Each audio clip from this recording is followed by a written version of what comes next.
अस्सलाम वालेकुम। आदत से मजबूर, कोई सुने ना सुने, पूछे ना पूछे, मुझे है हुक्म अज़ां ला इलाहा इल्लल्लाह। हमें बड़ा मजाक का, मेरे बड़े दोस्तों ने, करीबी दोस्तों ने मजाक का निशाना बनाया, और अब मैं जो दोबारा भी अब भी ये बात कर रहा हूँ, और अगर मेरी 150 साल उम्र हो जाए मैं तब भी यही बात करूँगा, तब भी शायद लोग मजाक उड़ाएंगे। लेकिन चूंकि मैं ग्राउंड रियलिटी जानता था, मैंने लोगों को देखा था पंजाब में, अपने इलाके में, तो मुझे मालूम है इन लोगों ने 2013 में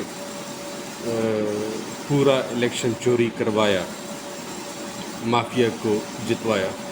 इन लोगों ने 2013 का इलेक्शन पीटीआई का मैंडेट चोरी करवाया। क्यों 4 हल्के ना खुल सके, क्यों 4 महीने तक एक आदमी को धरना देना पड़ा, और ये सारा सिलसिला जो हुआ, और उसके ऊपर इंसाफ कुछ नहीं हुआ। अदालतें तमाशाई बनी बैठी रहीं, साबित हो गया, लेकिन वो आदमी जो थे वो 4 हल्कों वाले, वो फिर भी उन्होंने अपना मुद्दत जो थी वो पूरी की। फिर उन्होंने 2018 में पीटीआई के प्रेजेंस नेशनल असेंबली में कंट्रोलेबल साइज़ में रखी कि इनको कंट्रोल किया जा सके, और बैसाखियों पे मबनी हुकूमत जो है वो बनी पीटीआई की, जो फ्रीली इंडिपेंडेंट काम नहीं कर सकती थी।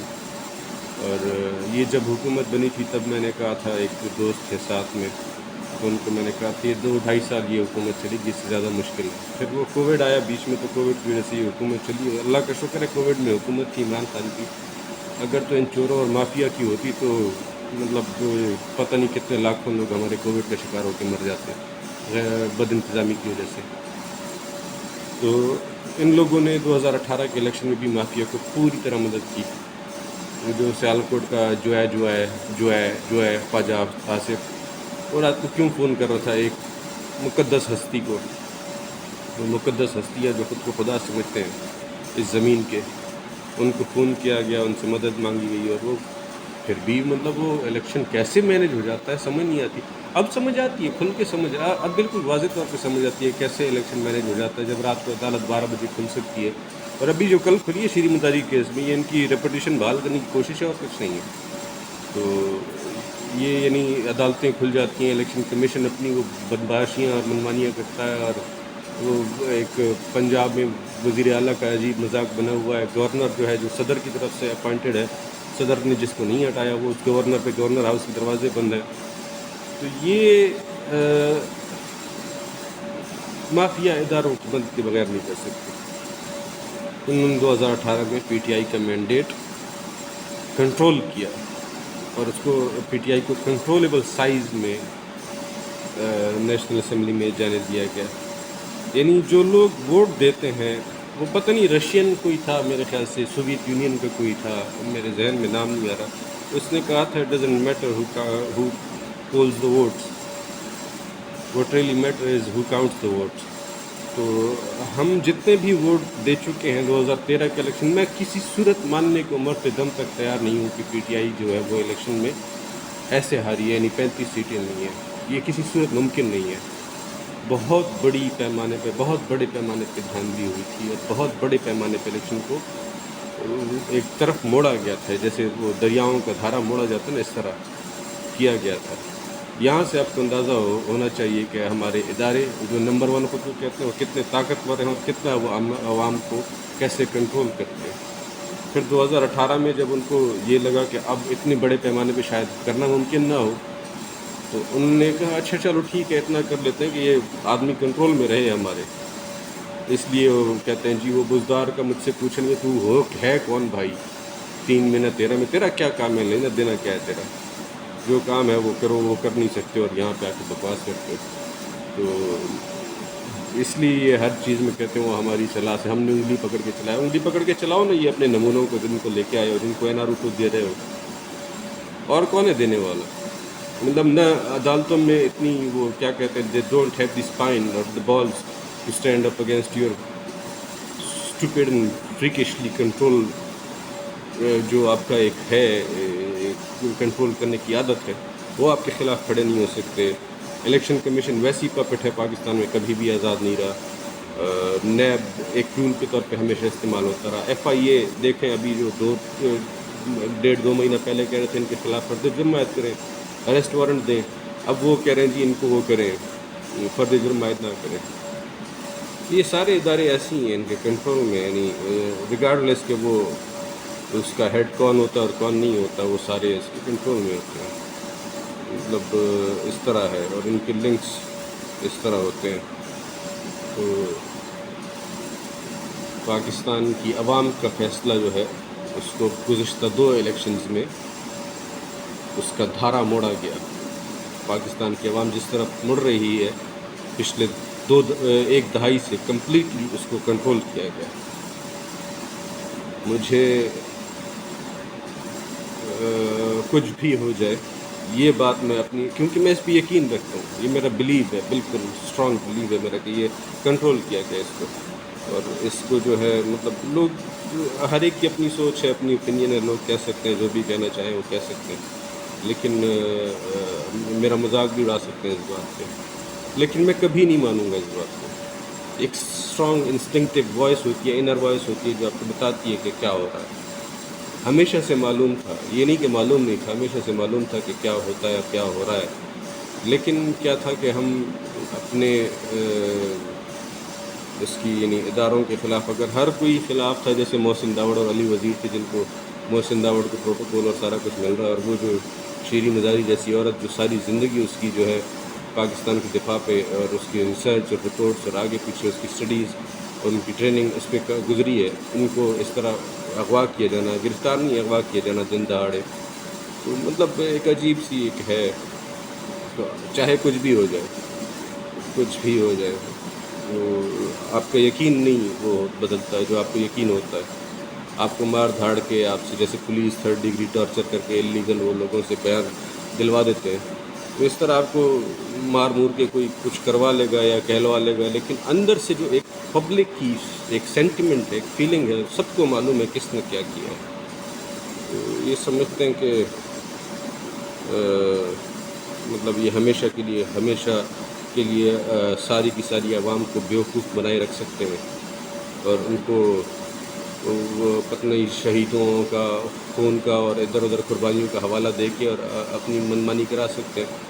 तो अगर यही चीज़ है तो शहीदों का दो शहीदों का वारिस है अरशद शरीफ, उसकी कवरेज पूरे मुल्क ने देखी है, जिस तरह उसने की है बॉर्डर एरियाज़ में और फिर वो वज़ीरिस्तान में और खैबर एजेंसी में और आगे पीछे जब ऑपरेशन हो रहे थे और वो शेलिंग के और क्रॉस फायर के बीच में वो रिपोर्टिंग कर रहा था, आज उसके खिलाफ FIRs कट रही हैं। तो ये पता नहीं, मतलब हम तो 3 महीना 13 में कोई उठा भी ले मार भी दे तो किसी को पता भी नहीं चल रहा, लेकिन जिन लोगों की आवाज़ है उनके साथ ये होता है, और वो लोग जो सबसे ज़्यादा स्ट्रॉन्ग सपोर्टर थे उनके साथ ये हो रहा है, तो बाकियों का तो अल्लाह ही हाफ़िज़ है। लेकिन इन लोगों ने मैनेज किया, पिछले एक दहाई से पाकिस्तान की आवाम का फ़ैसला इनने मैनेज किया, और लोगों को ये समझना चाहिए लोकल स्टैब्लिशमेंट इंटरनेशनल स्टैब्लिशमेंट की मदद के बगैर या उनकी आपस में एक अंडरस्टैंडिंग होती हो, एक अलायंस के बगैर कुछ नहीं होता, नहीं तो फिर उनको आगे वो नहीं होती, एक एक्सेप्टेंस नहीं मिलती है। उनकी एक्सेप्टेंस होती है, आगे से अंडरस्टैंडिंग होती है, तब जाके ये काम होते हैं। और मीर जाफ़र का लफ्ज़ ही इस्तेमाल होता है, तो मीर जाफ़र हैं जो इस तरह करते हैं वतन से, कौम के उन जवान बच्चों, बेटों और बेटियों से जो अपनी जानें वार देते हैं इस वतन पे, कैप्टन रूहुल्लाह से, बिलाल ज़फ़र शहीद से, शेर खान से, अज़ीज़ भट्टी जैसे लोगों से, मरियम मुख्तार जैसे लोगों से, उनके खून से गद्दारी है ये, उनके खून से बेवफाई और गद्दारी है कि आप पब्लिक की सेंटिमेंट्स को, उनके फ़ैसलों को कंट्रोल करें और एक ऐसे धारे में मोड़े जो एक इंटरनेशनल स्टैब्लिशमेंट की ईमा पर होता है। तो ये मुल्क कहाँ का आज़ाद है, ये तो मतलब जब सच्चा सवाल किया जाता है तो फिर ज़ाहिर है, वो पश्तो में हमारी कहावत है कि रिश्ते बे में वही, यानी जब सच बोलूँ तो फिर मारते हो, और सच पे थप्पड़ खाए जाते हैं। जब झूठ काबिज़ हो और झूठ इख्तियार में हो और इख्तियार में हो, इख्तियार और इख्तियार उनके पास हो, ताकत उनके पास हो, اور پھر آپ سچ بولیں تو آپ کو مار پڑے گی، لیکن پتہ یہی چلتا ہے آپ سچ کے ساتھ کھڑے ہو سکتے ہیں کہ نہیں، آپ زبان سے بول سکتے ہیں کہ نہیں. 2-3 طریقوں سے ہمیں حکم ملا ہے. ہاتھ سے روکو، ہاتھ سے نہیں روک سکتے، زبان سے روکو یا بولو، اور وہ بھی نہیں تو دل میں برا بھلا کرو. اور وہ دل میں برا بھلا کہنے والا جو ہے نا سین، وہ اپنے آپ سے ہی شرم آ جاتی ہے کہ دل میں برا بھلا کہنا مطلب بھیڑ بکریاں ہیں کہ دل میں برا بھلا. آپ جانور کے ساتھ کریں اس کو بھی اچھا محسوس نہیں ہوتا، لیکن وہ کھونٹے سے بندہ ہوتا ہے تو بیچارہ کیا کرے. دل میں برا بھلا تو مجھے اس طرح لگتا ہے، تو کم از کم آواز تو اٹھا سکتے ہیں اپنی حد تک، چاہے کوئی سنے کوئی نہ سنے، کوئی برا سمجھے بھلا سمجھے، مذاق اڑائے، ہنسے، حقارت سے دیکھے، طنز کرے، کچھ بھی کرے. یہ حکم اذاں نہیں رکے گا، اور اس کے جواب میں لا الہ الا اللہ نہیں رکے گا، اور یہ رکنا نہیں چاہیے. ہر ایک کو اپنے حصے کی آواز اٹھانی چاہیے.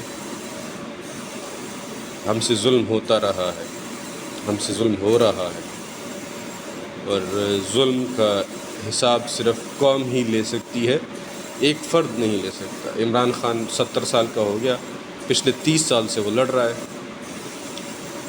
اور قوم کھڑی نہیں ہوگی. تو پھر عمران خان ڈھونڈنا بند کرے. قائد اعظم اور عمران خان روز نہیں پیدا ہوتے، یہ روز نہیں پیدا ہوتے. یہ اس طرح کے ٹٹپونجی جو ہیں، یہ جو خود کو خدا سمجھتے ہیں، یہ روز پیدا ہوتے ہیں. ہر 3-4 سال میں ایک نیا آ جاتا ہے، 5 سال میں. لیکن ایسے لوگ صدیوں میں ایک دفعہ پیدا ہوتے ہیں، اور ان کی آواز پہ کھڑے ہونا، لبیک کہنا، ہر ایک آدمی کا، ہر ایک عورت کا، ہر ایک مرد کا، بچے بوڑھے جوان سب کا، جو سمجھتے ہیں کہ ان کے ساتھ ظلم ہوا، زیادتی ہوئی، اور ان کی آزادی سلب کی گئی، اور ان کے 2 قومی نظریے کو دھوکہ دیا گیا، ان کا آواز بلند کرنا اور کھڑے ہونا بنتا ہے، اور وہ یہ ان کے اوپر فرض عین ہے. تو ہمیں اس جھنڈے کی لاج رکھنی چاہیے، ہمیں اس سے دھوکہ نہیں دینا چاہیے. یہ جھنڈا چند گھرانوں کے لیے نہیں ہے، چند افراد کے لیے نہیں ہے، یہ پوری عوام کی ترجمانی کرتا ہے، اور اس نظریے کی ترجمانی کرتا ہے جس کی بنیاد پہ یہ وطن حاصل کیا گیا. تو اگر سچ کی سزا موت ہے تو اس سے بھلی اور اچھی موت تو ہے ہی نہیں. مرنا ہر ایک نے ہے، بستر پہ بھی مر جاتا ہے آدمی، روڈ پہ ایکسیڈنٹ بھی مر جاتا ہے، اور ظلم کا شکار ہو کے بھی آدمی مر جاتا ہے. لیکن اس سے بہتر موت اور کوئی نہیں ہے کہ آپ سچ بولیں اور آپ کو مار دیا جائے. اگر اس طرح مرنا ہے تو 100 بسم اللہ، یہ تو بہت بہترین سعادت والی بات ہے اگر اس طرح ہم مارے جاتے ہیں.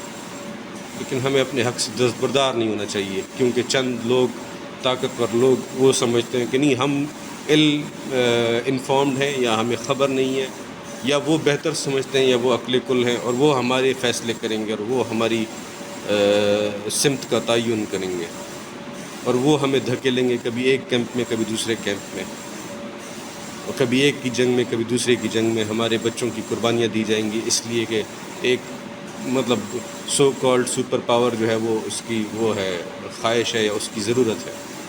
تو نہیں، ہمیں ایسا نہیں کرنا. جب تک جان ہے میں بولتا رہوں گا، کوئی سنتا ہے نہیں سنتا ہے، بولتا ہے نہیں بولتا ہے، میں آخری آدمی بھی ہوں گا، میں بولتا رہوں گا. اور جو لوگ پریشان ہوتے ہیں کہ مت کیا کرو ایسے آگے پیچھے، تو وہ آدمی نہیں بننا چاہتا جو ایسے خاموش ہو جائے اور دیکھتا رہے آنکھوں سے اور کچھ بول نہ سکے. میں وہ آدمی بننا چاہتا ہوں جو سچ بولے، اور اس کی سزا میں، اس کی پاداش میں، چاہے اس کو کوڑے کھانے پڑیں، جیل جانا پڑے، کسی چیز سے بھی گزرنا پڑے، اس سے مجھے کوئی انکار نہیں ہے. قوم کو اپنے حق کے لیے کھڑے ہونے کے لیے تیار رہنا چاہیے. جو لوگ آپ سے در پردہ وہ جو خفیہ میٹنگز اور آگے پیچھے اطلاعات اور ان بلاک کرنے کے میسیجز ہیں سارے، وہ آپ کو آپ کا حق دینے کے لیے تیار نہیں ہے. کل کے ڈرامے سے سمجھ جانا چاہیے. اللہ خیر کرے، اللہ پاکستان کی حفاظت کرے، اللہ وہ حالات نہ پیدا کرے جو سری لنکا میں ہوئے. ایسے عاقبت نہ اندیش لوگوں کی ایک وہ خود کو عقل کل سمجھنے کی وجہ سے جو دنیا بھر میں ہوتا رہا ہے، اللہ کرے کہ یہاں پہ وہ نہ ہو. اللہ کرے اس ملک میں امن ہو، اللہ کرے ذمہ دار لوگوں کو عقل آئے، اور ہماری سمت کا تعین صحیح ہو جائے، اور لوگوں کو ان کے ان کی مرضی کا فیصلہ کرنے دیا جائے اور اس کو کنٹرول نہ کیا جائے. اللہ حافظ.